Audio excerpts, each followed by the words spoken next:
भोलू नाम की एक प्यारी गिलहरी थी जो अपने चमकीले भूरे फर और फूलों की तरह बिखरे हुए नन्हे पैरों के साथ जंगल में इधर उधर कूदती रहती थी।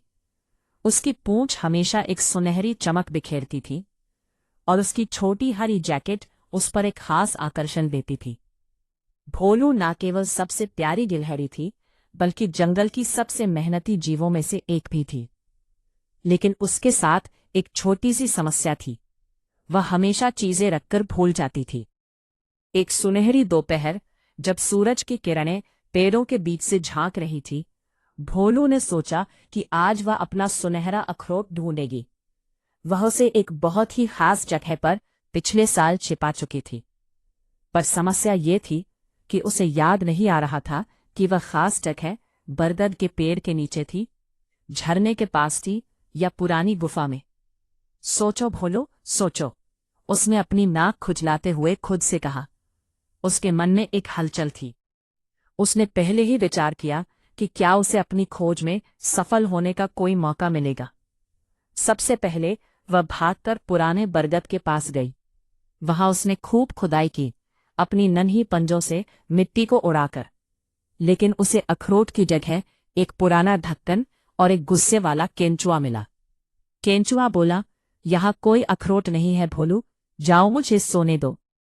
भोलू ने निराश होकर सिर झुका लिया और वहां से चल दी।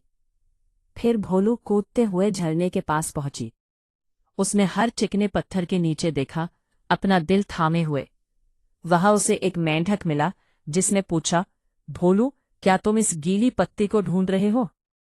भोलू ने उदास होकर सिर हिलाया और वहां से चल दी। थक हार कर भोलू एक बड़े पत्थर पर बैठ गई। उसने अपने चारों ओर की सुंदरता को देखा। हवा की हल्की सी ठंडक उसके फर को छू रही थी। तभी इसे अपनी जैकेट की जेब में कुछ भारी सा महसूस हुआ। उसने हाथ अंदर डाला और उसकी आंखें चमक उठी। उसने अपनी जेब से वही सुनहरा अखरोट निकाला। भोलू जोर से हंसी। अरे, मैंने इसे कहीं छिपाया ही नहीं था। मैंने तो इसे अपनी जेब में रखा था ताकि मैं इसे भूल न जाऊं। उसकी आंखों में खुशी की चमक थी और उसने महसूस किया कि कभी कभी हम जिस चीज को पूरी दुनिया में ढूंढते हैं वो हमारे पास ही होती है। भोलू खुशी खुशी अपने घोंसले में गई और अखरोट को तकिए के नीचे रखकर सो गई। उस रात उसने मीठे सपनों में खो जाने से पहले खुद से ये वादा किया कि अगली बार वो अपने खजाने को और अच्छे से याद रखेगी।